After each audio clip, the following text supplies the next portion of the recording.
rakan sahabat sejati Presiden Republik Indonesia Pak Jokowi.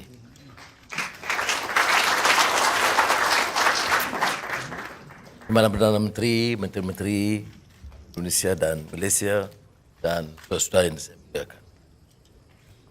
Saya tidak mau anggap ini sebagai lawatan kerja biasa ataupun hubungan dua hala biasa. Kerana saya anggap Presiden Jokowi dan rakan-rakan Indonesia seperti yang saya ungkapkan tadi sebagai sahabat sejati. Dan perundingan kita itu perundingan keluarga, sahabat.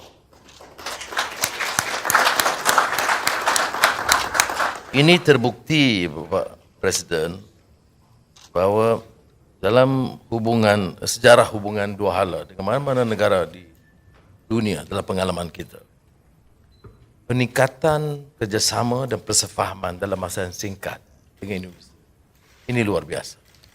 Termaterainya beberapa memorandum persefahaman. Selain itu, bidang kerjasama antara Polis Diraja Malaysia dengan Polis Indonesia, Menteri Pertahanan Indonesia dan Menteri Pertahanan Malaysia, yang walaupun tidak tercatat dalam persefahaman, tetapi kerjasama dua hala itu sampai ke tahap yang sangat membanggakan dan akan memberi faedah dan manfaat bukan sahaja kepada pemerintah dan kerajaan, tetapi kepada rakyat Malaysia dan Indonesia. Umpamanya kalau kita teliti beberapa perjanjian hari ini, dalam pertemuan saya di Bogor, saya fikir di Solo tadi, Bapak Presiden dengan cara santai beritahu saya, Anwar, runding ini sudah puluhan tahun batasan, tak mampu diselesaikan. Jadi komitmen Presiden itu sangat jelas. Sebab itu pengarahan kita di sini dan sambut baik di sana, terutama dengan dua di luar. Satu jalur keras, satu jalur sederhana. Itu sangat akrab dan memudahkan. Dan saya bangga dengan pimpinan kedua-dua hari ini, rakan-rakan lain. Kita dapat selesaikan satu isu yang telah kita gunding selama berpuluh tahun. Dan hari ini kita saksikan ada yang soal kecil yang akan kita putuskan mengikut instruksi Bapak Presiden Jun tahun depan. Kok saya pun diberi instruksi sekali gitu.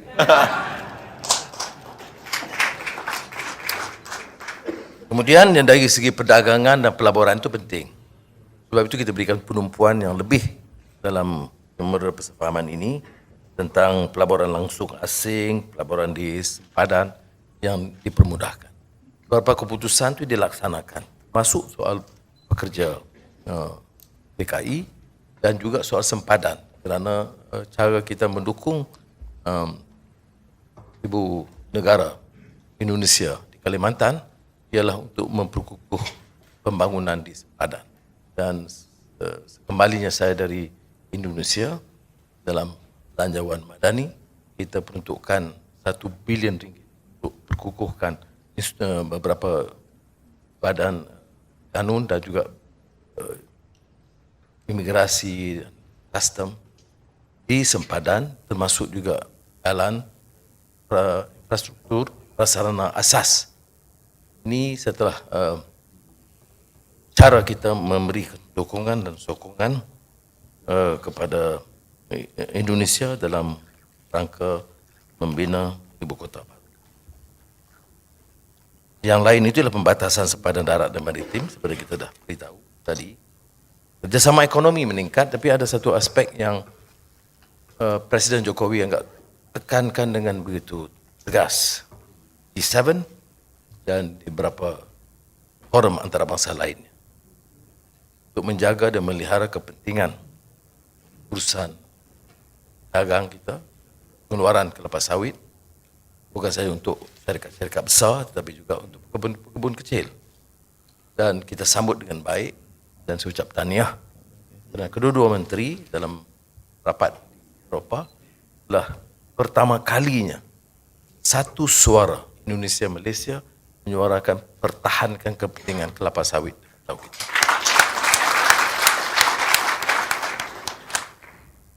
Dan saya akui walaupun kita ambil inisiatif atau ikhtiar ini, tetapi Pak yang memimpin isu ini dan mengambil satu sikap yang tegas forum antarabangsa, sehingga akan saya beritahu tadi Perdana Menteri Netherlands secara bergurau mengatakan saya Anwar terlibat dalam kartel baru.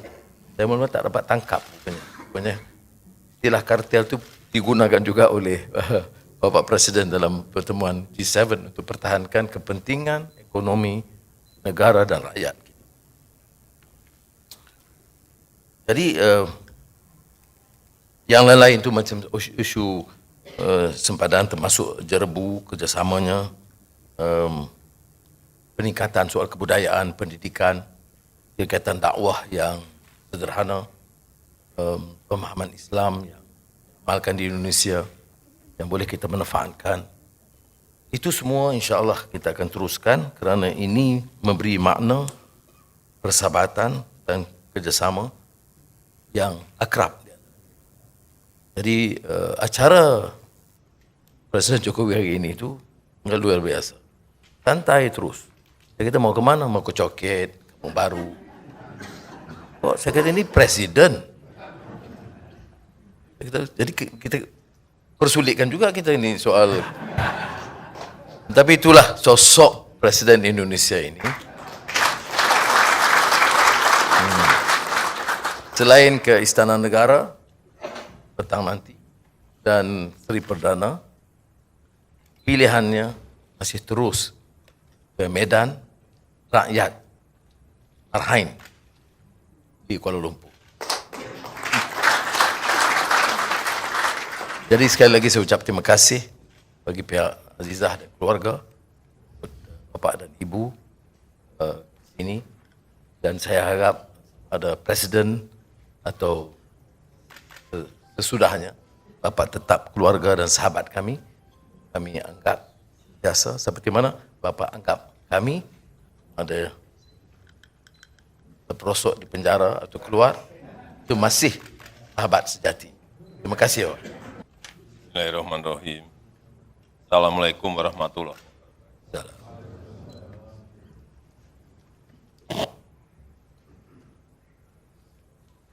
Kakak saya, sahabat baik saya, yang mulia Datuk Sri Anwar Ibrahim. Merupakan kehormatan bagi saya dan delegasi kunjung Malaysia membalas kunjungan Anwar Ibrahim ke Indonesia pada bulan Januari yang lalu. Tadi sudah banyak disampaikan oleh Datuk Anwar. Yang pertama, saya menyambut baik penyelesaian negosiasi batas laut teritorial di Laut Sulawesi, di Selat Malaka bagian selatan, setelah 18 tahun proses negosiasi. 18 tahun. Bisa diselesaikan. Ini alhamdulillah.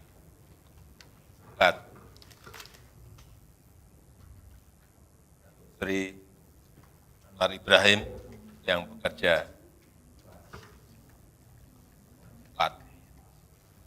bantu para menteri. Saya juga berharap negosiasi perbatasan lainnya, termasuk di darat, Badik, kemudian Sinapat selesai, juga bisa segera diselesaikan. Mumpung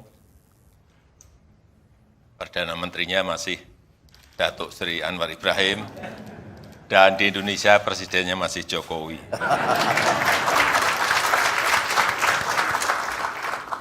Saya juga menyambut baik penyelesaian MOU untuk Border Crossing Agreement, Border Trade Agreement, dan juga sertifikasi halal, dan juga kerjasama promosi investasi. Kemudian yang kedua, mengenai perlindungan pekerja migran Indonesia, saya sangat menghargai sekali komitmen Datuk Seri Anwar Ibrahim untuk memperkuat perlindungan PMI Indonesia dan juga penegakan hukum yang adil bagi para pekerja Indonesia. Dan juga saya dan Pak Anwar sepakat untuk membentuk mekanisme khusus bilateral untuk menyelesaikan masalah-masalah pekerja migran Indonesia. Saya juga mendorong Community Learning Center di Semenanjung segera diwujudkan, dan juga WNI yang ada di depo imigrasi juga bisa segera dipulangkan, serta one channel system harus dioptimalkan. Yang ketiga, terkait dengan kolaborasi untuk melawan diskriminasi kelapa sawit dan juga komoditas lainnya. Saya sangat menghargai baru-baru ini dilakukan joint mission Indonesia-Malaysia ke Brussels, dan kolaborasi semacam ini harus terus diperkuat. Jangan sampai komoditas yang dihasilkan oleh Malaysia, oleh Indonesia, didiskriminasi di negara lain. Saya rasa itu yang ingin saya sampaikan. Terima kasih sekali lagi atas keramah tamahan dan penyambutan dari Yang Mulia Datuk Seri Anwar Ibrahim kepada kami dan delegasi. Terima kasih Pak Anwar, terima kasih. Assalamualaikum warahmatullahi wabarakatuh.